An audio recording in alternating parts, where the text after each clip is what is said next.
Yeah, so I guess we'll get into it.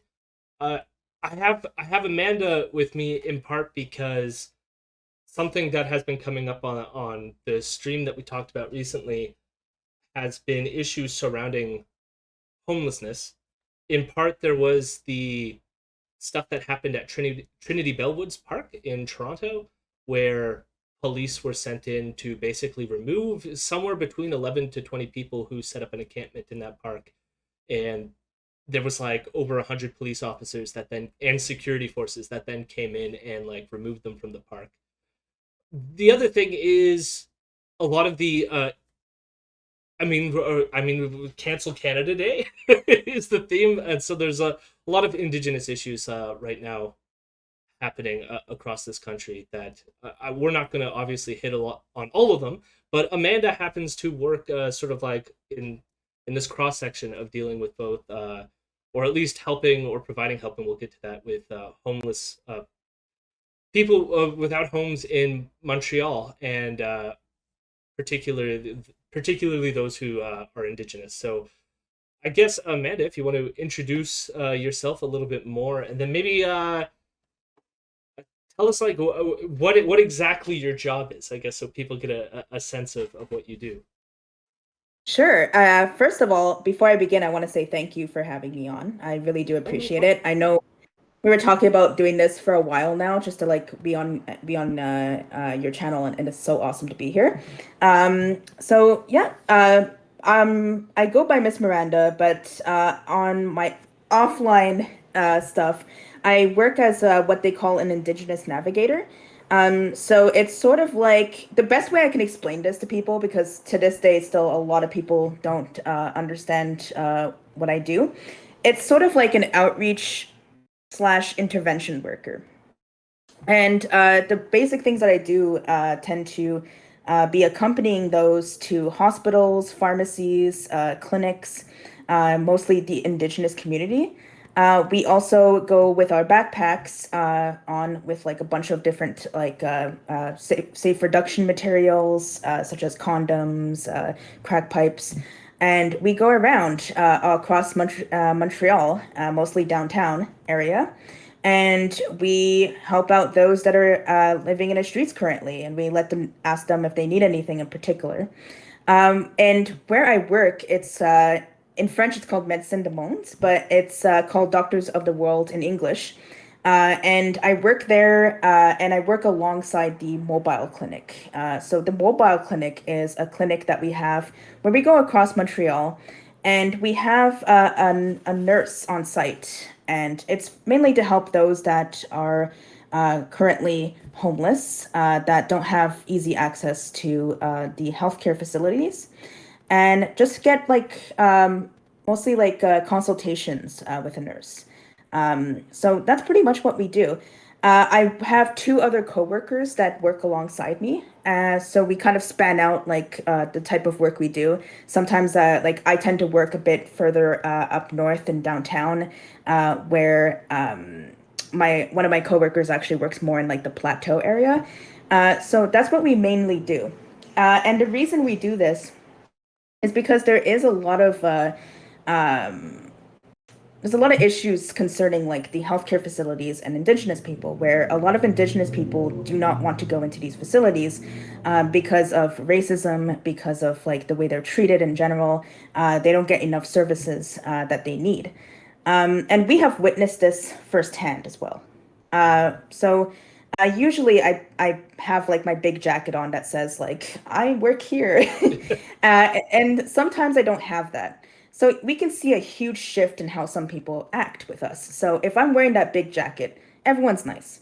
But if I go in with this person and they just think that I'm like a friend or a family member, the treatment that we get is totally different. You mean I like have seen this negative? firsthand. Oh yeah, definitely. I can say one particular incident where I walked into an ophthalmologist's office. The receptionist was very cold to us, cutting us off when we were speaking, giving us dirty looks. And I didn't have my jacket on that time. And she was just like the sweetest person with everyone else. And when I actually mentioned to her, by the way, like I this is what my job is, her face just went white and she just shut the fuck up after that because she was like, "Oh shit." So What do you think? we What do you think that is? Like, what is it about like working for? I can't doctors of the world. Like, it's the English spelling of it. Like, what is it that like working with them somehow all of a sudden makes these other doctors or other professionals all of a sudden behave differently around you and the people you bring to them? So usually, people can make complaints when they go into these facilities, but the problem is the complaints are not being really respected in a certain sense because there's no real witnesses there.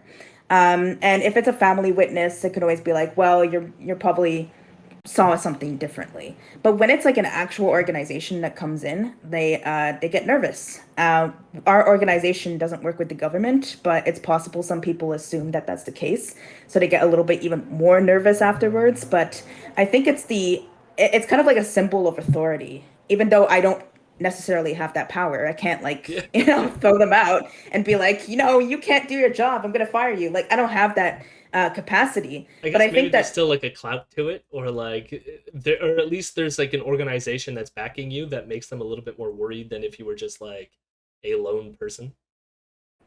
definitely, because in that case, if I do see and witness something that is unjust, my work will back up the complaint, and then we'll have an official letter with the Men Cinnamon logo on stamped. So it's very official, rather than someone having a bad experience going there solo and then typing it up later and sending that out. So it's a huge difference in how it is respected when we go in. But one of the things with the pandemic that's been proven difficult is our job felt like it was cut in half. So while we can facilities now, we can't even go in to certain hospitals in their emergency rooms. That's just something we can't do.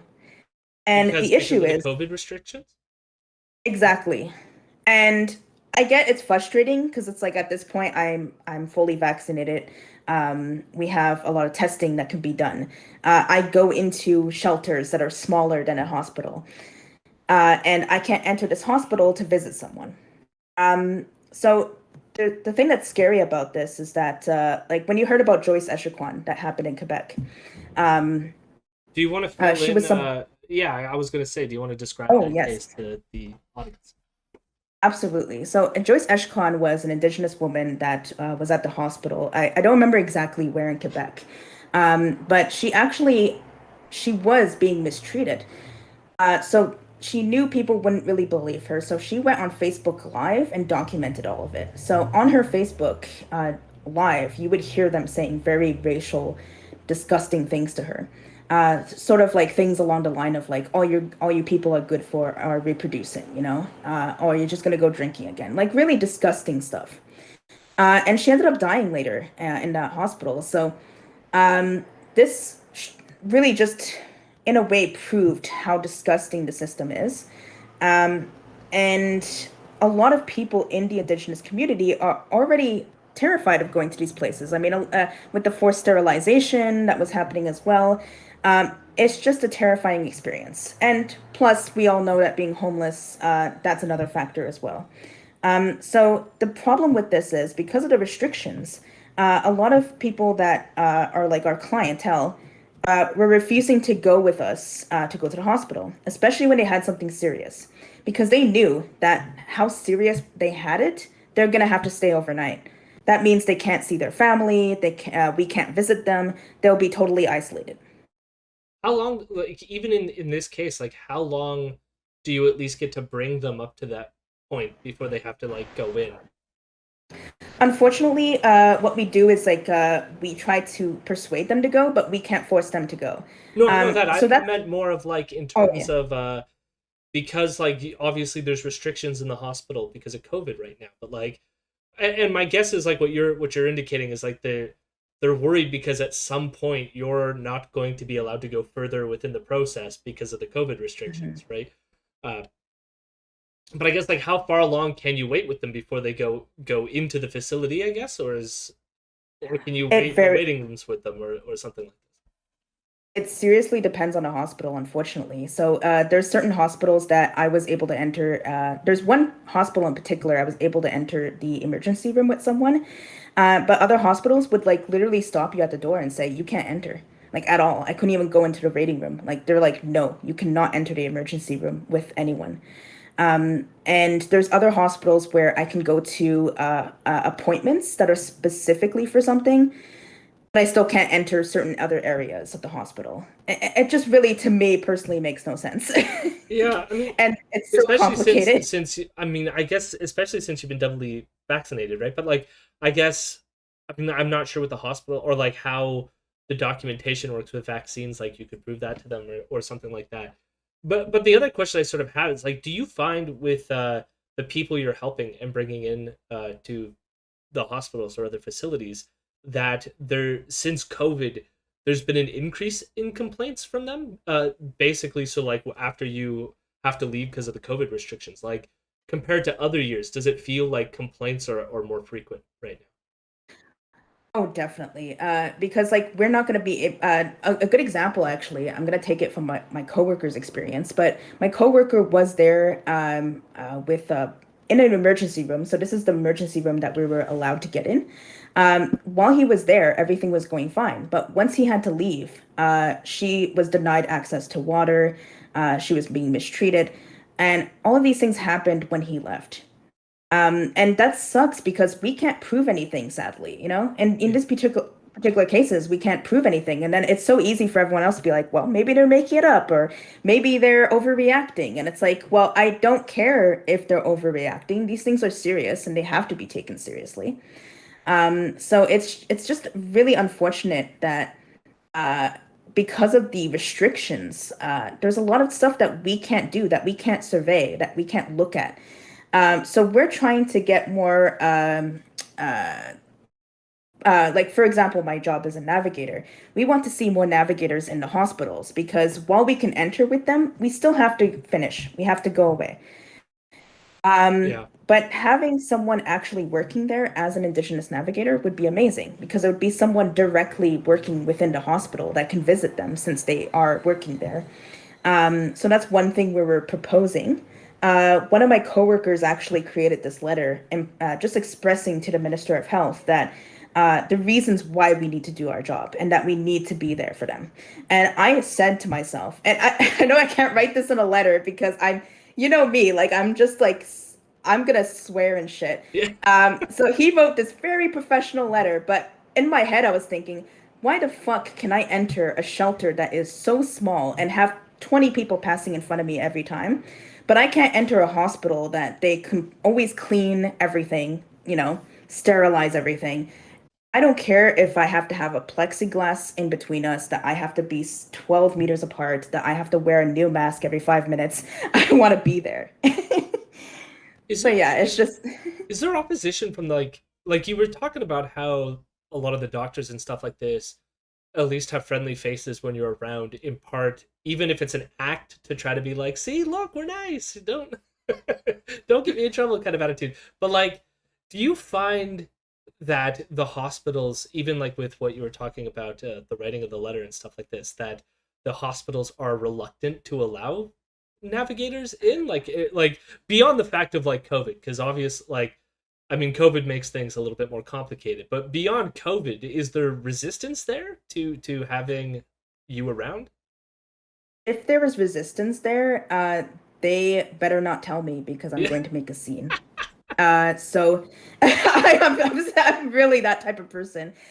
We actually, this is why I've been kind of diving into more positive atmospheres now because like I'm seeing more of a, especially with everything that we've heard so far, we're seeing a lot of solidarity and people are agreeing on the most part with us. Even people that work in the hospitals, they're just like a few of them were like, you know, that's a good thing. Like we've talked to there was one time I was like bringing someone through by ambulance and they were talking to me and saying and they knew about everything that was going on and they want to see change. So that's good news to hear that there's people inside that also care. It's just sad because you know, with these institutions, even though if there's people that are working in the inside, it's like I feel like we have to come together and we have to have more support, loudness. And we see that online too, right? Like Yeah. right wing media, right wing watch, that's what they're called. Yeah. I feel like they only got their channel back because there was a lot of stink. Oh, for sure. And I think that if we have more people on the inside, people working in different organizations that will back us up, I think that they're going to be, because it's a sense of powerlessness, you know? Like that's how I felt in the beginning too. Like I'm just this one person. I wasn't doing this job as long as anyone else. Like who would listen to me, right? But with this letter, we have like so many people like backing us up. We have like different organizations backing us up. We have connections through the hospital as well, like doctors and nurses that are actually on our side as well. So there's something called the Joyce Principle, and that's exactly what I was discussing right now. That's our what they're looking into getting into. So that's what they called it. And we're seeing more and more people thinking that it would be good that we have some kind of Indigenous hospital with Indigenous doctors and nurses somewhere in the city. I think that would be incredible to have as well. Yeah, I mean that helps with the trust barriers as well. I mean, like I know locally. I mean, like in similar ways, Black Lives Matter. A lot of their activism is surrounding getting like black counselors and stuff like this in Mhm. schools where you know, uh, you know, London, Ontario, pretty white. But like having at least some sort of like diverse representation in counseling positions or stuff like this, so that if kids need to go get help, you're not stuck in a situation where you feel uncomfortable. Is this therapist really going to understand where I'm coming from, and stuff like this? Absolutely. Absolutely. And that's why we do our job. And like we have to understand that even through our job, there's like certain restrictions. Like for example, there has been a lot of sexual assaults that have been happening in Montreal. I mean, this is nothing new, but a lot of more people are coming forward. And there's people that just don't want to talk to my coworker because he's a man and they don't feel comfortable talking to him about this. And we have to just accept that. We have to be like, you know what? If this person's not comfortable with that, I'm here for it. So I get a lot of like women clientele, and he would get more men clientele. And I just think that's the way it is because like most women will feel uncomfortable in that respect. So that's what we have to keep in mind as well. And we're not just like Indigenous navigators. There's people that do similar jobs to us as well that are very diverse. And I think that's really important because a lot of people don't understand that there's so much more to things. Like man, I'm sorry if I'm ranting so much No, now, I but mean, yeah, I used to be one of those people, and I hate to admit it, that was like, oh my goodness, why are they like hiring someone based off this? I mean, maybe in a McDonald's or like a fast food joint, I don't see being diverse is great, but I don't see like it makes more sense if there's a lot of diverse people in this type of field because we need people to, like you said, that feel they can talk to someone, that someone that will understand. And sadly, even people don't understand this. There's still people denying that there's genocide. There's still people going like, well, what's the big deal? And there's so much of this going on. So we can't, and even in my field, sadly, there's people that work for people, like there's social workers that just don't get it. And yeah, that's why we also do presentations and stuff to get people to understand this a bit more. yeah. I was just gonna say I saw your tweets on the whole I guess destiny discourse on. Oh my God. Yeah, no, I don't understand it either. I think people get really like caught up on the word genocide too much, or like they think it means like something more immediate, you know, like like the Holocaust, where like it's happening in like they're being rounded up and executed right now, kind of like sense, right? But a lot of these things throughout history are slow moving things through, especially through colonialism, right? Because like what happened in Germany, which everyone likes to use as like the example of genocide, was its like own case in a lot of ways, you know. Colonialism works very slow, and I mean, I'm at least glad that there's movements happening. I think the discourse around it has changed a lot there seems to be a lot more people actively like saying this out loud. You know, even compared to like 10 years ago. You know. I think what the most frustrating thing about it is that like I know that like the term genocide has been utilized, like you said, in a sense of like it has to be happening on this huge, massive scale in front of our eyes that we have to literally see the people dying in front of us What do you to mean? to conclude that it's a genocide. And it's like, but like the Surfs made a great like mashup video where they're just expressing like the very basic explanations of what genocide is, what constitutes genocide, and they were like breaking it down in on their channel, and people would like just not watch it and be like, it's nothing. It's like, no, it's like he literally broke it down. Yeah. I mean, but that like, and we say like there is aspects as you were talking about with the sterilization and stuff like this that like these things are happening right now. You know, as much as a lot of people want to ignore them and turn a blind eye to it, like it is happening right in front of us to a large respect. Uh, which getting back to your work, I mean, you are a I guess you work with the indigenous community, but there is a high percentage of homeless people in this country are indigenous, right? Oh yes. Oh yes, definitely. We see a lot of them, and especially in particular areas as well. And that's why we do our job. It's because like the fact that there's more indigenous people that are living on the street right now, and they want to have people that are indigenous doing that job.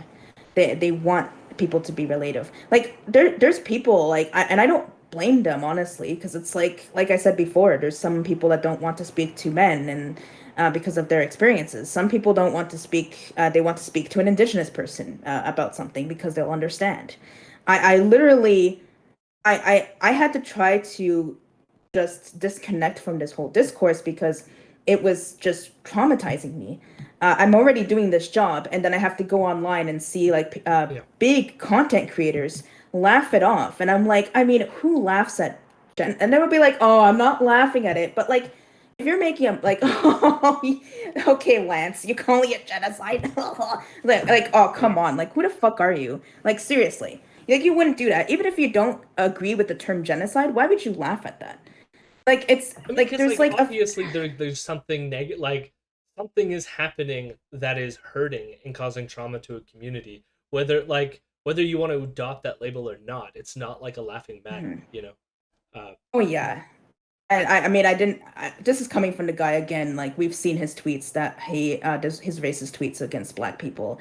And so it's not like this is shocking, right? yeah. Maybe to some people, but it's definitely not shocking to me. No, I mean it's And still like in a very like similar extent. Well, I mean like it to like a different degree, but like we had an attack on a Muslim family in London, and then because of mhm, the nature of our podcast where we talk about Rebel news, we then had to hear Rebel talk about oh, it had nothing to do with them being Muslim and stuff like this and trying to downplay it. And mm. there's an element in which it's like, I mean, we took a break after it happened, knowing that something like that was going to come, and it still kind of sucks, like hearing it. Like even though you're not surprised, and in some senses, like you're prepared for it, it still sucks, right?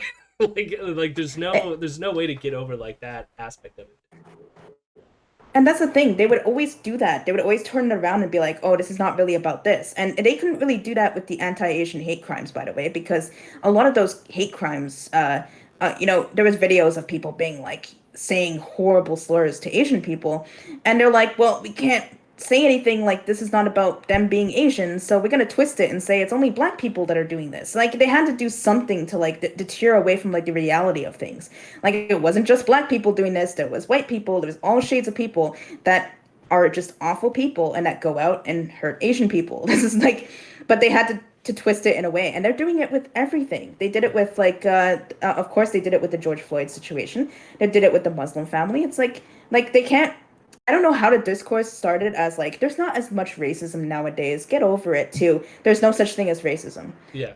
I don't know how this happened, but like fuck. It's just unbelievable. And this poor family, like it's scary that like people like me, people like them, we can't walk down the street without potentially something happening to us because of our identity.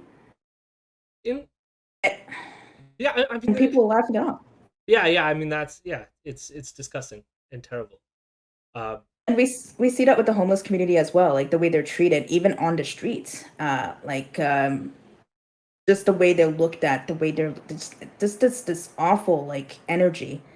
well, I was gonna Um, ask you, like, do you how does like the community respond to you helping? Like, I imagine I don't know if you receive when you're doing your work any negative uh harassment or stuff like this, or if like oh, you my believe me? I, Let's talk about that. Oh well, like boy. my initial assumption is you would get the kind of foe or like, well, thank God somebody's helping them, or some sort of like patronizing like approach to it. But yeah. I mean, I I guess want to say you could something. count to both of those. Yeah. I have a story. So, of course I'm pretty racially ambiguous. So there's a lot of people that think I'm Hispanic or they think I'm Asian. It's like, so I can understand that maybe someone wouldn't like look at me and think I'm native. And then my coworker is white passing. So we're just sitting there in the van that we work at, and this guy comes up to us and is like, what do you guys do? This is really interesting. And we were explaining our job, and he said, "Oh, I guess you're just rounding up all the Indians, right?" And we just stared at him like, "What? Yeah. Like, like what the fuck?" And this is nothing new. Like we get people like there was one incident. I wasn't there in particular, but someone mentioned to me that like they were helping this indigenous guy up. And this old lady went up to them and said, "Oh, can you just fucking leave him in the snow?" Jesus. Like they're such a waste of space. And that's like and that's oh my god, I'm so glad we got so much time to talk. I'm like so many things just pouring into my brain right now. So It is like I'll let you finish in a second. I just want to say like we we recently watched, like, I don't know if you saw this footage of Andrew Yang during the New York mayoral debates, and the things that came out of his mouth about homeless people were just vile and disgusting. And like it was then I like irony is the wrong word here, but just like we then watched a clip with David Menzies when it came to the Trinity Bellwood, and David Menzies is an employee of Rebel News. And David Menzies was using the same language, like these are just mentally ill people, and like we got to clean the parks mhm. for everyone else, kind of thing, and just you can't fix this. God, like David Menzies was criticizing the fact that there was porta potties for them, you know, as if somehow the porta potties would encourage them to stay, and that's a negative, you know. But then You it's want like, them I mean, sorry, pissing in the street? I yeah, that makes no sense. for like a personal example of my own, like I work in downtown London. It's got a very large homeless population, and it's gotten like a lot, I don't know, I guess rougher over COVID times. And like those are the same comments that like I hear from customers or like other like businesses downtown pretty much any time that I go anywhere. Like that's just like how people treat homeless people all the time, Mhm. almost regardless of their politic or their proclaimed politics as well. Like it's just there's such a huge amount of disdain for homeless people and drug addicts and like just anybody who is struggling basically, and it's fucking disgusting. Oh, absolutely. Like we've had those kind of comments a lot. Like we even have like a particular borough that is like just wanting a particular shelter to close its doors because they're saying that they're not doing enough. When it's like, well, it's not the shelter's fault. There's not enough people that can work there. Not enough people are doing this job. And like even night when they're open 24/7, like there's only two people on staff, and because there's only two, one person has they both have to stay indoors for safety reasons. And so like we have seen an increase in this happening in the pandemic because uh, and which I wanted to go further into with the encampments and everything. We've been seeing a lot of people dying from overdoses, and there was one. one Indigenous man in particular. His name was Raphael Andre, and he was found dead in a porta potty because we had this curfew during the wintertime Yeah.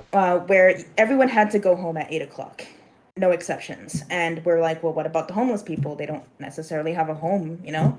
And they're like, well, you know, they could be in the shelter. It's like, well, the shelter has to close its doors at a certain time, you know? You didn't give them enough funds to open 24/7. So he tried to get shelter somewhere, and he ended up dying from the cold in a porta potty. And that was devastating, you know, that was absolutely devastating because it was something that could have been prevented easily. And this whole concept is every time something is done, it's always done in the thoughts of like people who have a home. It's never about the homeless people, you know. We have condos being built right across the street from a very well-known area where homeless people reside, and like there's people that died in this area, and then they're building condos. It's like Yeah. there's this like one little shelter on the corner that like can barely house people, but condos, people, awesome.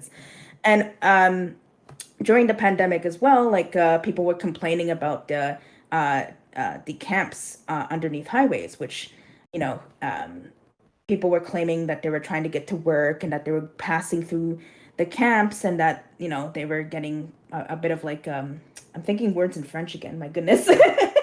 I'm thinking in French. Not good when you're like know different languages. But the word is like harcèlement, like a bit of like harassment. There we go, harassment. And I just don't get it because I've passed by that place numerous times, and who the fuck passes down the highway to get to work? Like there's literal like streets that you don't have to pass through the camps. And the police came in and seized everything. And then they had to move again. And then the cops came there, and then they had to move again. It's like it's just so frustrating. I have a question on that. And I saw that it was happening in Toronto as well. Yeah, I mean, like yeah, that describes like the Trinity Bellwoods thing. I mean, it happens here in London, Ontario too. We have an area downtown that a lot of the camps sort of like form, and then the police will remove them, and they'll go set up like somewhere else, and they'll move them again. And it's just like the thing that's so like frustrating about that. And I guess maybe you have an insight to this. If you don't, that's fine too. But like there are shelters that exist. What like is there? My guess is like there's probably reasons why the homeless community might not want to stay at a shelter. Like, are they understaffed or like things like that, or like, I, or is it just like they're more like I don't know. I don't know what is happening there, if there is an issue or not. There's actually numerous reasons. First, I would like to talk a bit about like the reasons some women are struggling because during the pandemic, especially, there's one particular place for women downtown, and it's called Chez Doris, and it's a a day center for women to come in, but they close at a specific time. And they during the pandemic they were opening their doors, but unfortunately, it's such a small area that I think they were only able to house like oh my goodness, I don't know how much, but let's just say not enough women, especially with like the distance that you have to have between each person. So that was another issue. And then they had nowhere else to go because there was a lot of places that were like opening up its doors to house homeless people during this pandemic, but there wasn't enough like places specifically for women to go. It was just like, well, sleep here. Well, a lot of the women, homeless women especially, are victims of sexual assault, and like, of course, women will feel very uncomfortable going into spaces where that can potentially be a high risk. And this is what is really scary is that we see people, you know, unfortunately, this is where it's going to get a bit dark, but there's people out there that give free drugs to these women. They offer them a place to stay, but like they're abusers, they're sex traffickers, you know?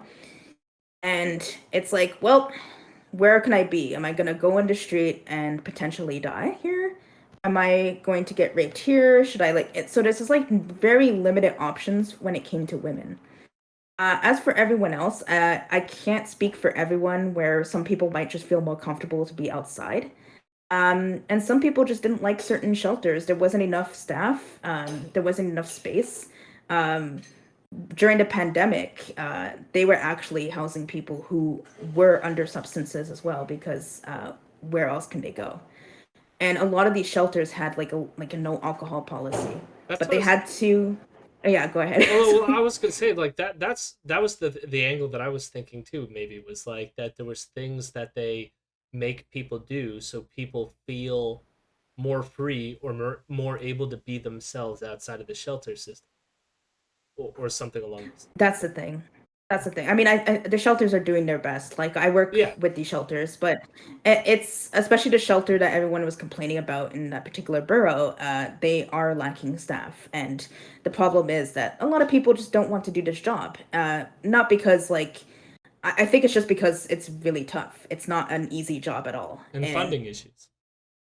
very much so. They were in particular trying to get their place open 24/7 during that time, and they were lacking funding. And Shea Doris was working really hard at getting their doors open 24/7. We have seen the same thing in numerous other shelters as well. One shelter in particular that houses a lot of Indigenous people, as unfortunately has to move because people want the nice stuff there. They want the nice restaurants. They don't want to see the homeless people all the time. Yeah, it's And sorry, yeah, finish your thought. oh, sorry, I just gotta say like the thing. I know I talk a lot, No, so do but I. So do I. It's in a weird way. It's weird just letting someone talk for extended periods of time. But it's good. oh It's no, good. honestly, I people walk away from me while I'm talking. That's how bad I am. Yeah, yeah. But So the audience hears me all the time. So that's no, that's they fine. love it. That's why they're here. But yeah, like the thing is that like there's this whole thing about like, well, we don't want to see them. It's like, okay, well, get houses for them then. Fuck. Like it's to me, it sounds like just a regular common sense solution. We have seen them being able to be housed during the pandemic. They opened up like sports centers to house them. They opened up hotels to put them in. So like we have seen that there is a capacity to put them somewhere, but they just refuse because everything's about like aesthetics. And we have seen that firsthand recently with my job. We usually park the mobile van in the park so that we can help out the community itself in that area. We found out in a committee that we can no longer park there. And we're like, well, where the fuck are we gonna go then? Like, Yeah. you want us to like be like super far away from like where people need help. So it's just a way of being like, your presence is bothering the essence of the community. It's like, fuck that shit. Like, if you want to do something about it, put them in the condos that are being built. Like, come on. Well, in part because like they pay the money for the police officers to push them away, and like get rid of whatever belongings they may have, only for them to have to set up somewhere else because of course they have to live, you know. And So it's that's the like thing with the it's never solving the problem. It's always just like a bunch of NIMBYs complain like not in my backyard, so then the police come in and then they just set up somewhere else because they have to. the thing with the encampments is exactly that. They were taking away people's stuff inside. It's like, okay, like fuck. Like you're seizing all of their like items. Like It's people who it's already have next to nothing and you're taking the what they have, you know. absolutely. And it's just freaking disgusting. And I wanted to do something more about this. And unfortunately I'm just wee little person Yeah. that no one fucking listens to. So I'm like, okay, you know what? I am tired of going back home and feeling like shit. So I started contacting a bunch of different organizations in the downtown core of Montreal, just asking them like, hey, can we have a meeting where we discuss like the increase in like overdoses, sexual assaults, the encampments, like what we can do to find solutions. And it turned into a committee. So that's pretty freaking awesome. And we what some of our solutions were first of all to have safer consumption sites, and most particularly for women only, because a lot of women were, feeling unsafe in a lot of these areas. They would like to have a place where they can be by themselves. And we wanted to have a clothing bin set up outside where people can take clothes. And here's why. Fortunately, especially Indigenous women, in one particular, actually three particular areas, there has been an increase in sexual assaults. There have been several cases. One man included giving them like GHB in their drinks, and then like he would leave them on the street naked. So a lot of these women wouldn't have proper clothes after. There was cases of like women being taken to a guy's place and getting beaten up, you know. So there's just like a lot of this happening, and there was like sadly something that's always been happening. This is nothing new during the pandemic. It just seems worse, but it's always been a problem. Is that like they're there to like give free drugs to these women and be like, "Hey, want to go to my place? Want to do some sex work?" And we've seen more and more different types of drugs being put on the market because they're cheaper, and a lot of people have been overdosing that way because some of these drugs can't be found during testing. Yeah. And that's another thing that we had to deal with on top of that. And when I was in a committee once and I asked one of the police officers directly, what are you doing about the sexual assaults and the drugs? And I didn't get a proper answer. Shocker. But I at least I tried. Yeah. But with this particular committee, we don't have, this committee is specifically social workers, outreach workers, intervention workers, like everyone that works in that particular field. And we find solutions to it, and we plan on raising awareness on these issues. So I've been on CBC twice on the radio to discuss the committee and what our plans are. And I hope that, oh yeah, I was also in the press conference for the missing and murdered Indigenous women and girls, just to raise awareness on these issues. So I know it sounds like small potatoes, but it's still a start. It's still a start, and it kind of taught me as well to like kind of like take a step back at times and realize that this is a slow process, because I am the type of person that I'm like, I want solutions now, but then No, that would just make me drive me insane. municipal politics is like super important. It's just like any government thing, like the gears grind so slowly, it gets very frustrating. But I do, we've encouraged this before on the podcast, or on the stream, I think, as well, which is for people getting involved in municipal politics, because for whatever reason, at least the left seems to like really focus on the federal or provincial elections as being, say, more important, and the conservatives just take over city councils like everywhere, when they're the ones who get to control a lot of the funding, you know.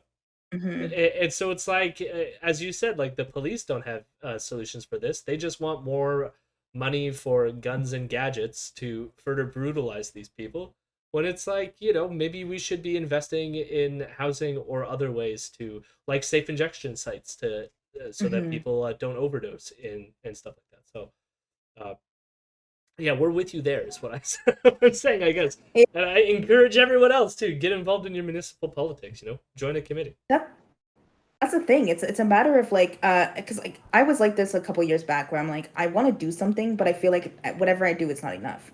And to be honest, I hate to sound like a negative like ghost floating in the air, being Yeah. like, this fucking sucks. But like seriously, you're not gonna see like concrete solutions being done like overnight, and uh, I'd rather just do something than do nothing. And it sounds silly, like it could be like literally anything. You can like open the door for someone and just like, or say, hey, you have nice shoes today, just to like brighten up their day. You can like give like, a sandwich to a homeless person. Like as soon as it's as long as it's something, because it just doesn't brighten up their day. It brightens up your day too, and it pushes you to do more. And people have asked me like, what do I do when I like live in an area where I can't do much? It's like, well, that's why there's online stuff to do as well.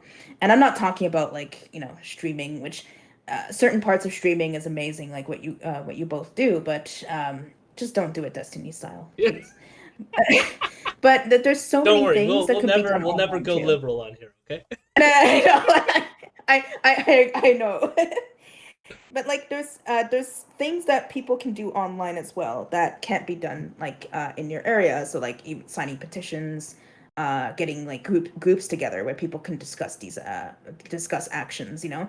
There's like plenty of things to do. It's a matter of like starting it. And you know, you're not gonna like step on like the 12th step on like you're not gonna be like able to jump over everything. I'm gonna go on a little tiny step and it's gonna be frustrating. But like, I don't know what I'm getting with that. But Well, like, I was gonna say, like, I think part of it too is like the first step is always the hardest, though, right? Like, I oh find yes. it took me a while to, or at least I'll say, like, my foot in the door came from when I started doing labor activism, and like, I didn't I didn't know, as like just another human being out in the world, that like you could just go online, usually to your city council's website, and like try to find out if they have committees and like other stuff that they're doing, right? But like, you get, at least from my position being on labor council locally, I was able to figure out like, oh, these are like how the processes sort of work, and it made me a little bit more like confident, or like willing to like reach out or know who to talk to if I wanted to get involved more, you know? And I feel like a lot of people, it just becomes like that immediate first steps becomes like, oh shit, I have to like figure out a whole bunch of stuff, and it just seems too daunting to even start, you know? Yeah, it's pretty much it. Like you're stepping into a room with like 20 different doors Yeah. and you don't know where to start, right?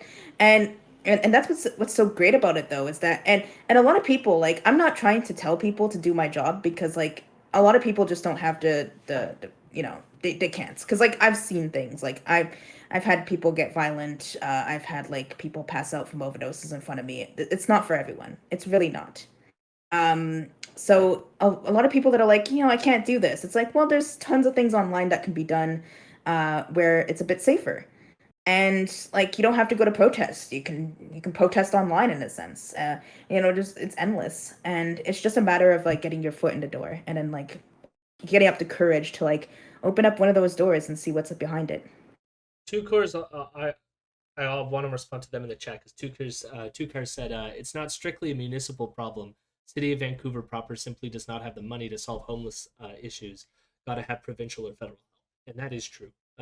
But I mean, Mhm. the thing is, the city council does get to decide like where the money goes to a certain degree. So, I mean, the provincial government determines, and the federal government might determine the like bulk of the money you might receive, but then city council has some leeway in deciding where these funds get doled out, kind of thing. But that being said, I mean, if you know me, two cars, get involved at every place if you can. I'm just saying that municipal politics happens to be the one area that seems to be neglected, especially on the left. Mhm. I mean, I hate to drop names, but so I'm not gonna drop a name in particular. But like, there was one streamer that was saying stuff like, "Oh, I do more because I'm online and I get 10 million people following me and listening to me and stuff." And I'm like, "The fuck?" Like, I'm happy for you, and that's awesome. Like if you're pulling in like thousands of people like watching you and learning about like situations, that's awesome. Like no one's saying that that's bad. It's a good thing. People are learning. They're educated. Awesome. But like don't say that anything I do in particular is any less because I'm doing shit too. So like I remember I had like a chat with Lance and like we were literally going back and forth. No, what you're doing is good. No, what you're doing is good. Like that's like seriously, like we're both doing something that's good, even if it's like something that's a bit different, you know. So it's just a matter of like figuring out what you are capable of doing, and if someone can't, like for example, if someone tests my job and wants to do it and they feel like they really can't, don't feel guilty about it. It's a it's good to learn and realize this is not for me and then find out other ways of helping. I know a lot of people as well have certain reasons for why they can't do sort of like more protesting or in person kind of like stuff like that, and like Hmm. I fully understand that. I do get sort of frustrated. I mean, this gets back to what you were saying about the 10 million followers or whatever. But like, I do agree, and I've had to correct some of my friends, especially I've my friends over at the Bad Praxis podcast. Uh, they were telling me like, oh, we're just entertainment, blah, and I'm like, don't sell yourself short though. Like, as much as like, yes, like we're doing a Twitch stream, so in order to get people to watch your content, you have to be at least moderately entertaining, you know. Uh, So that's why I only have 50 you know, subs. I'm kidding. no, you're great. I mean, like, I think you have more subs. No, wait, no, you're half, but like, you is it because you don't stream as much as I do. That's I uh, don't have the time.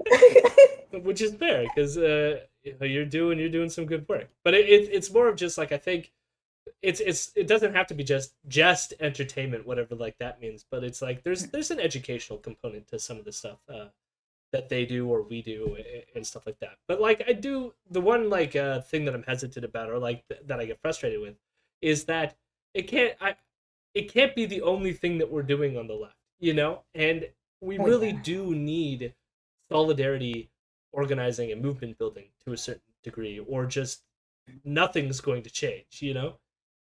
Hmm. And That's exactly it. yeah, yeah. I'll let you hit that in a second. I just wanted to tell anyone in the audience if you have a question, feel free to type it in chat and I will ask it on your behalf. In I case you had a have a question. go, Vienna. Sorry, I'm quite tired, so that's why I've been so quiet. But with like, being in Montreal, so the CAQ is in power type of thing. Oh God. Yeah. How how much has like that also contributed to things getting shittier? Especially like, because like I was thinking about how they were talking about how new immigrants to Quebec will only have like 6 months before all of their like services will have to be in French, type of thing. Like, how does that work out for like non-francophones, I guess? And I Yeah. presume anglophones are probably fine as well. And like also just like how that ties into like because like it's very obvious that like anti-Semitism and like Islamophobia have gotten a lot worse under the CAQ. But I was just kind of like wondering how that has tied in with like Indigenous people as well. Absolutely. Just to go on to it, Ottawa has declared that Quebec, well, because like Canada is like obviously like, bilingual, but Quebec is like predominantly French, and it's officially French now, and we can't do shit about it right now. So I'm an Anglophone, but I do speak French. But there are a lot of Indigenous people that speak English only. And like most of the time when we do our job, it's in English only.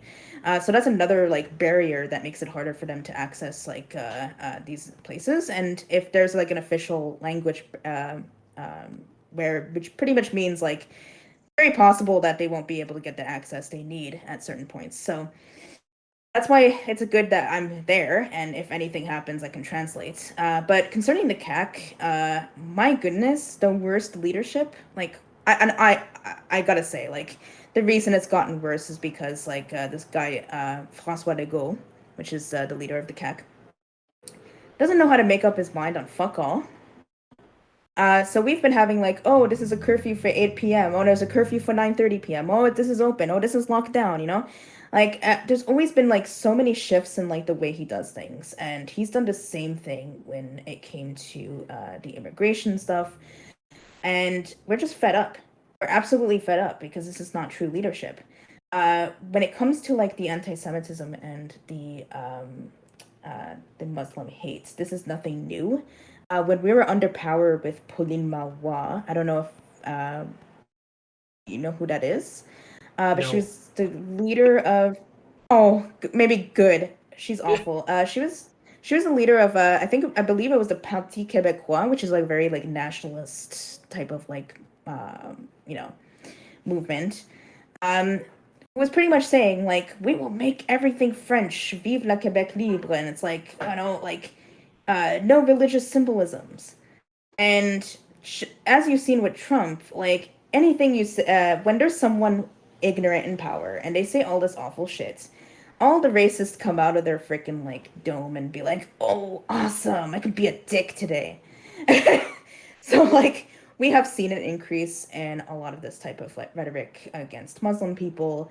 We have seen an increase, and I haven't seen this currently yet facing English people, but it's gonna happen. Every time we see someone like François Legault in charge that's like pushing for these type of like mandates, we're gonna see an increase in hate. So I'm not gonna be shocked that it's gonna happen. But I have to say, Montreal is very different from the rest of Quebec. Montreal is very diverse. It's more progressive, actually, regardless of the fact that Lauren Chen lives here. Uh, Well, I fucking they did love arrest Montreal. Rebel News, so kudos to them. I guess. Yeah, I remember that. Because like the thing is like I have to admit like I haven't seen the stats, but there is there's less and less um like nationalism I find. Like it's pretty much old people and some like edgy like 20-year-olds or something, but like we're seeing less and less of it, especially in Montreal. So that's good news. So hopefully CAC will, leave. We're never gonna see. We have a bit of like a very progressive Quebec government. They're called Quebec Solidaire. I don't know if you ever heard of them. They're like the French NDP. like, So when I worked, so I was a TA and part of my TA union. Uh, I went to a conference in Montreal that they held, and I don't think it was the leader of Quebec Solidaire, but one of their members. I don't know what you call your members of provincial parliament, but one of them. So, do you have do is you it remember? MPPs in Quebec or I don't know. I It's actually. members of the National Assembly, I think. okay? Yeah, so one of them showed up. I Do you can't. know their name? It was a he, and I cannot remember the name. Probably Gabriel Nadeau-Dubois, maybe. That's what I The was thinking. He was this a student leader in like the 2011 protests, right? yes, Oh and yeah, he's no, now I working with have. Quebec That's Solidaire. why He's a that name spokesperson. sounds familiar because I have that book, Yeah. but I haven't finished it. But then the other part is I would have because I had that book. I would have recognized him on the stage as being the guy who wrote the book. So I don't think it's him, but Okay. But like, yeah, just gotta mention how smoking hot that guy is, but yeah. let's move on. Uh, uh, but as for the language thing, like we already have a really like difficult language test that everyone that's new to Quebec has to take. And that was a pretty difficult. I think there was actually a talk about how a person from France couldn't even pass it. so, not sure what they're doing there, but Because you have to this say makes it. wah instead of we. What? That was like the one Uh, fact I learned when I visited Quebec. It was like you say we as wah. How do how did this and happen? we also do a lot of la. Yeah. Yeah, like so. But yeah, that's like something that has to be done, like a very strict test that has to be entered. And sadly, a lot of people don't are not even respected when they come here at all. You have an accent, you don't like speak well enough, and there's always a lot of that situations as well. And sadly, this is going to turn a lot of people away, in my opinion. Like maybe I'm gonna be wrong, but it's gonna turn people away a lot because um, there's still a bit of xenophobia here and there, but like already like if you know more than one language, you're doing pretty good for yourself. And there's English people that were mostly leaving during the when Parti Québécois was in charge because they weren't being treated properly, and they had better opportunities because they were able to speak English and French. And people from various other different countries will like learn three or more languages, so they have a lot of opportunities to get ahead. And if this doesn't work out where they are because they're feeling neglected and they're being mistreated, they're gonna want to go elsewhere. Yeah. And then we're just gonna be like, well, we lost all the good people that have a lot of like a lot to offer Quebec. So yeah, that's just my opinion. I could be totally wrong, but that's just how I view things happening. No, I know there was a bit of Anglo drain, I guess, to that extent. But like I don't like the politics there are so tricky in that like I can definitely respect or at least understand part of like where Quebec is coming from, I guess, or like people who speak French in Quebec and worrying about uh not fitting in if like their language isn't like respected to a certain degree. But it does have like uh it becomes like a bigger issue that it needs to be, to the extent where it like feeds into like a lot of like, as you were saying, like nationalism and like xenophobia, right? uh Mhm. where like that's the problem that I see coming out of it, when it's like, yeah, like I mean, it does kind of suck that like the world's becoming monolinguistic to a certain extent, right? Like everyone's becoming Mhm. English, and like that itself is a problem of like colonialism, you know. And so like I feel where they're coming from, but it's also weird because like as we were talking about languages and stuff like this, and like the focus in Quebec is always about like the French language, when it's like, where is that for the rest of Canada about all the Indigenous languages that are starting to go extinct and stuff like this, I right? was just going to Yeah. mention that actually. I was just going to mention that. You like took the words right out of my mouth, and Well, like, I'm sorry. and it's You can like, speak more on it. Yeah. well, yeah, that's the thing. Like, so there are language courses available at this one particular place that I know called Native Montreal, and they have a bunch of different language courses that people can take, and there's like, it's prioritized for Indigenous people. Um, so one of the downsides to it is like you would think people would understand, like if they understand the importance of French as a language and they don't want it to go extinct, you think there would be more understanding of Indigenous people. And to be fair, I don't. Uh, I might slightly disagree with you on there a little bit. Like I understand where they come from in a sense, but like I don't understand the whole like no seulement en français. It's like no, like I want to see French be a language still. I don't want to see French go extinct, and I don't want to see English go extinct either. Like I want to see all languages like Yeah. prosper. So if that's why I would love to live in like a type of society where all languages are respected and praised, and not one just like above the other. But we're not going to see that No, anytime soon. I guess the worry comes from, and I don't think you're pushing back that like hard on me. Like I think I agree with you for the most part. It's just the difficulty is like something like English taking over is like, it doesn't Mhm. even have to be a top down approach, and so like you can understand it becomes almost reactionary, but like, you know, you could almost understand of just like, look at this language that's just taking over because people realize there's more opportunities if you learn that language, like, you know. And it doesn't have to be like necessarily like the, I don't know, I was gonna say the king of Canada. Just like, Oh today God. we shall speak English, right? Like it's just that it is like taken over, and therefore there's like pressures on the language, or the French language, as English is taking over, and you can see like it creates a sort of reactionary tendency. But like but like there's ways of dealing with that. One is to like find ways to uh still be a diverse multicultural province that respects all languages, while having sort of like a special thing. And I would argue it should be a special thing for both French and indigenous languages, and find other ways so that like you're not alienating people with it. And the same thing can be said about like the religious restrictions as well, you know. uh they tend That's to be pretty a much bit a heavy hundred handed. percent. That's pretty much 100% what I feel. Like I want to see I want to see them just do things in a way that is like not alienating people, because that's exactly what's happening. It's just like you're gonna alienate people more and more if you're like, no, French chanson seulement français s'il te plaît. So it's like, no, it's like it's good to have like a for example, like my French, I'm bilingual, but my French is not as like great, as amazing as my English is, as you can totally tell.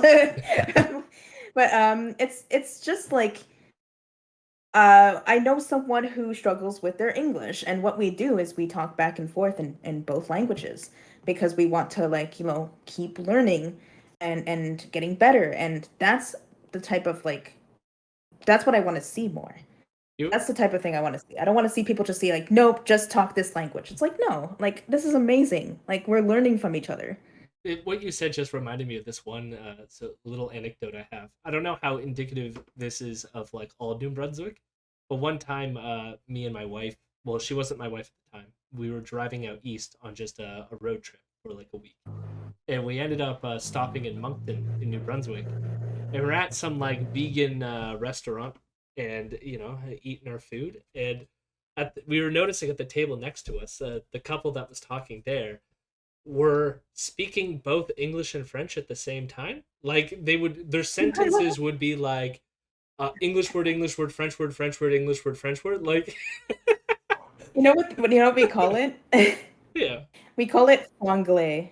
yeah.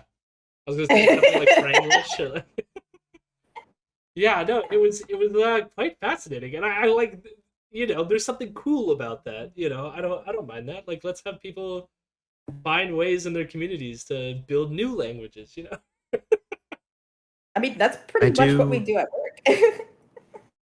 I do find like the linguistic like discussion always really interesting in I guess like even the broader North American context, but like there was a time where there were talks of like making Ukrainian a third national language because of how many Ukrainian speakers there were in this country. And like this was like 1920s probably. Yeah, that's when my relatives came speaking Ukraine. Yeah, I think so. Yeah, and you know, we went from having millions, or at least, hundreds of thousands, because the population was a lot smaller back then, of Ukrainian speakers to, we probably have a couple thousand still, but for the most part, like, we don't have that huge sort of overwhelming community because they were assimilated into whiteness and into like the English majority or English speaking majority. And you can kind of, on that note, like you can kind of see like where francophones are coming from with like, yeah, given the opportunity, the Canadian state would absolutely assimilate everybody into English speaking culture. But it's also like, yeah, don't be a reactionary dickhead about it. yeah, And just Yeah, like, absolutely. recognize that minority linguistic rights kind of need to be supported across the board, not just with francophones. Hmm. That's especially pretty much it. yeah. Not Oh to yeah, go like ahead. to continue the thread, but I was just gonna be like, especially like in terms of if anything, the more like red alert dire like situation is with the indigenous languages. Like we should have way more of a focus on trying to save them than we are with Mhm. like saving French, when clearly there is at least a sizable portion of the population in Quebec that speaks that language. And I'm totally down for like non-indigenous people from to learning my language. I have no like I'm not bothered by that in the slightest. I'll probably be a bit like sad if someone like is much better in my own language than I am, and I'll be like, damn, okay. 'Cause all I know is like two like all I know by heart is two words, and I'm also trying to learn Korean as well. So like I know I'm crazy. I'm trying to learn so many different languages at once, which is like a big like uh, pretty much dumb, but like and I was something gonna, that was pretty cool. I was gonna say I'm a monolinguist and I end up botching the only language I know how to speak. I don't know. We'll leave judgments aside, okay? No one's perfect. We're all the thing we're all about friends here. the thing about language though is that uh, a lot of people don't really think about this is that it's something kind of like riding a bike. um, if you don't ride a bike for a while, you might, get back on a bike and be a bit wobbly. It's kind of like language, if there's times that I'm like mostly speaking English, and then I enter like a meeting and I'm trying to speak French, and I'm like, whoa, okay, this isn't working today. And there's times that I'm like focusing so much on like Korean, for example, and I come back and I'm like, what is this word again? Like it's just because like we have to constantly like and the sad reality about like indigenous languages is that like there's not many spaces where we can actually like learn like back and forth unless I'm like talking to someone in my class, I guess. But like it's not something that's used like on a bigger scale, not like French is. When I enter a bus, I say bonjour. I don't enter a bus and go quay. Like so Yeah, that's the downside to it. I mean that's the same thing with like having learned French in school. I took French all throughout my elementary school, and then again I took a couple classes in high school, and then even then I took a couple classes in university to try to like fix what got screwed up in my high school. And then even then it's like, Yeah. because I don't live in a society that speaks French, I know, just like I know how to say je ne comprends pas le français. That's like Like, me with like Spanish. No hablo español. you know, I obviously know more than that, but that was my joke of like when I was driving through Quebec, and I was like, my wife and I have one of these favorite stories of ours where like we were in Trois Rivières, which is just outside of it's like north of Montreal, I guess, or east technically, and we're by the river, you know, Trois Rivières. There's a river, and we're just I just okay, Trois, okay, Trois like, Rivières. I'm Just making try a my little point, bit. Come okay? on. Okay. And we're on the river, and this guy like just comes out of nowhere and just starts speaking French, like yammering, and we're just like wide eyed, like listening to it. And then he's done talking, and I just looked at him and was like, je ne comprends pas le français. And then he had just this dejected look on his face, and he went, English. Eh. Just went away. And I felt so bad, but Solidarity with that man. but it was a beautiful moment, you know. We will remember that for the rest of our lives. So That's pretty funny. My Like, take I on do- like linguistic stuff is just like you should be able to access the services that are offered by whatever sort of governing structure that there is, or bureaucracy or whatever, in whatever language you speak.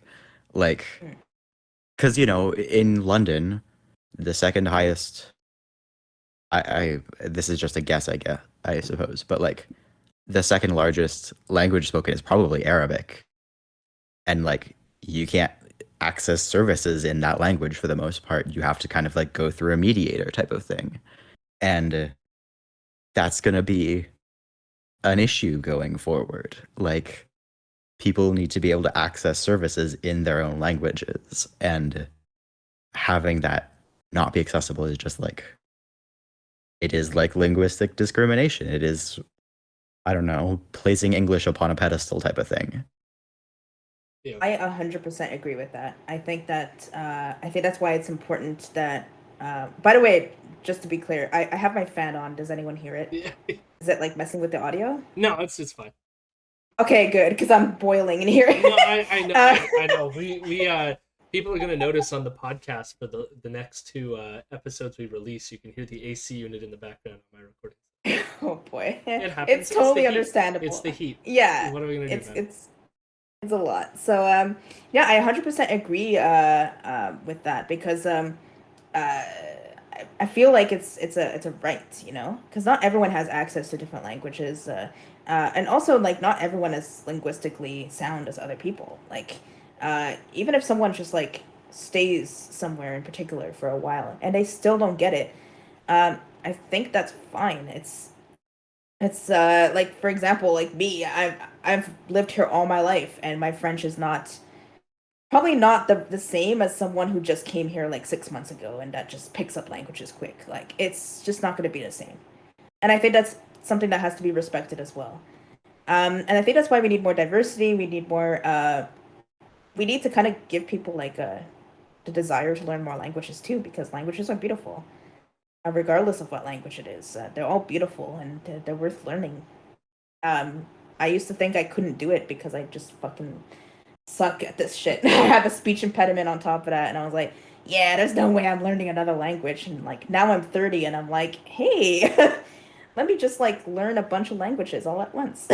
So Well, pretty I much wish you it. luck on that. I can't. I've tried so many times. I feel like I know there is some evidence that like some people's brains. Jesus, see here, I butcher the English language. But some people's brains. there's a critical period in which like you can learn multiple languages as a child, and then beyond that period it's like exponentially harder for you to learn a language, especially if you weren't already bilingual when you were younger.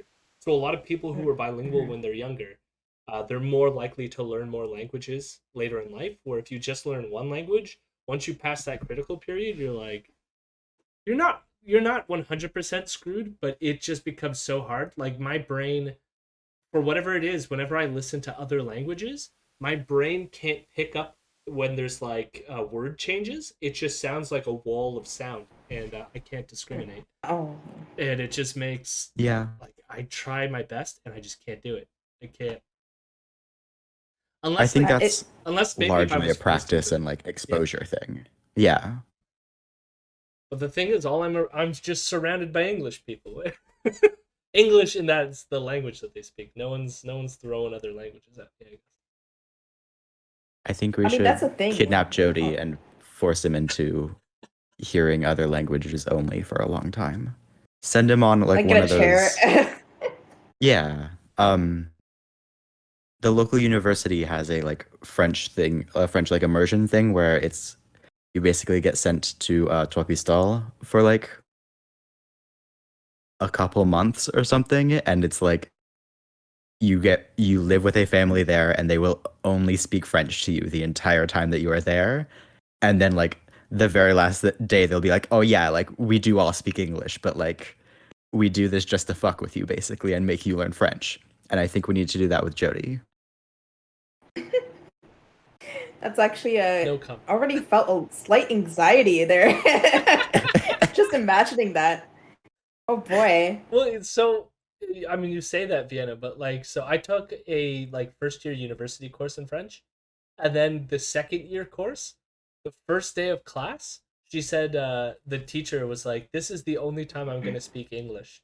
From now forward, I am only going to be speaking French. I will only respond to you if you ask a question in French. I will not respond to your English questions." Like, Ooh. and Mhm. then I was just like, I had two classes of that. It was like, I can't do it. Like, I'm gonna fail this class, and I dropped the class. I couldn't do it. I don't think it was just two classes. It might have been a couple weeks. So it's just like I can't do it. Can't do it. Plus, I everyone mean, learns a different way too. That's another thing. yeah. I dropped out of my first year university French class for basically that reason as well, but also because like it was all focused around Paris and I was like I don't give a shit about this city. Um but like it's this same thing where like through exposure to like not academic forms, I think is like the best way because like sitting in a classroom and being forced to like learn a different language or being forced to learn pretty much anything kind of takes away that motivation for learning it because it's not fun. Um, Whereas like, you watch like a shitty French drama on TV, that's fun. Yeah. Like you read some like niche communist literature in French, perfect. Um, yeah, I don't really remember where I was going with that, but like classrooms suck. I hate classrooms. That's the I motto.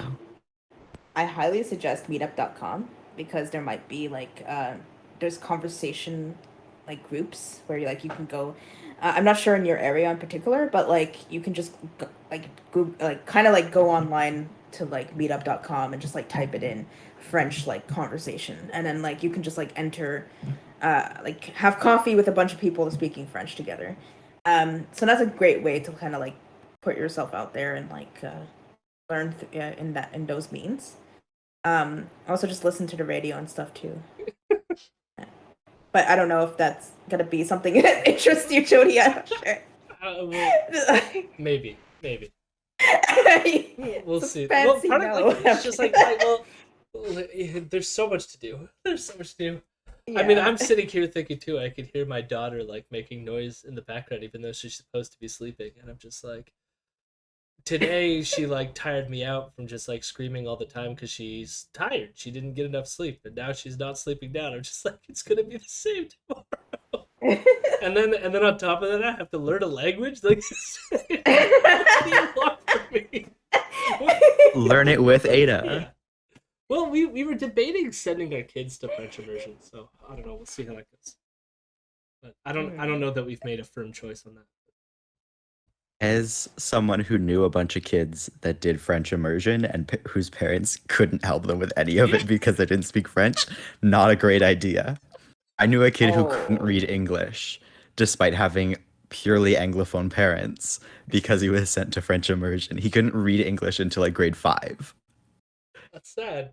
I actually Yeah, it's just went very to shitty. I went to French immersion in like elementary, like a part of elementary. I think I like switched to English immersion in like grade 3 or 4. And I gotta say, like, we spoke English at home, but we like did in French, and like there's certain words that I would fuck up. Like, for example, like now I know that perfume is perfume, but I was, in French it's like parfum, so I'm like, so I was mixing the two together, and I was just like, oh, I got this new perfume, and they were like, what? And I'm like, I got this new perfume, and I'm like, See, that is oh, ideal in my opinion. the embarrassment I had already because I couldn't like say certain words in general. Like I instead of saying like remember, I would say benember. And like one time, like for a while, I thought Ohio was Ohio, Yeah. That's great. and That's so good though. That's how it should like be. I had to say like, Oh, your internet might have cut out a bit. You've roboted and then disappeared.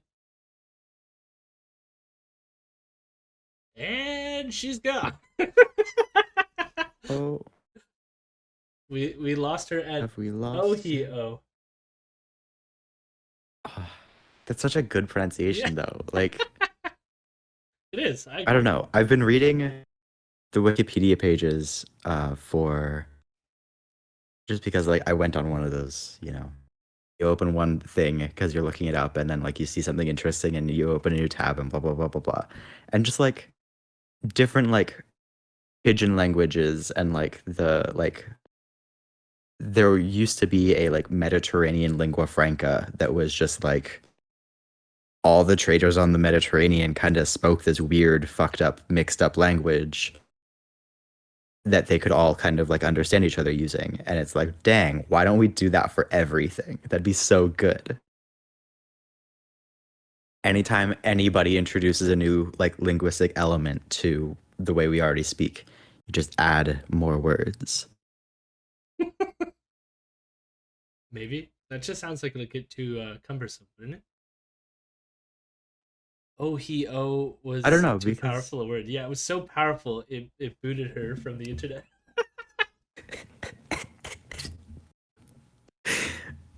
CSIS is on their way right now.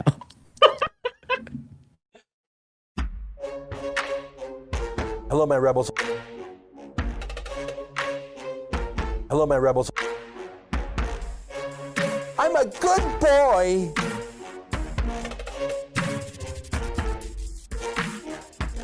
I'm a weirdo.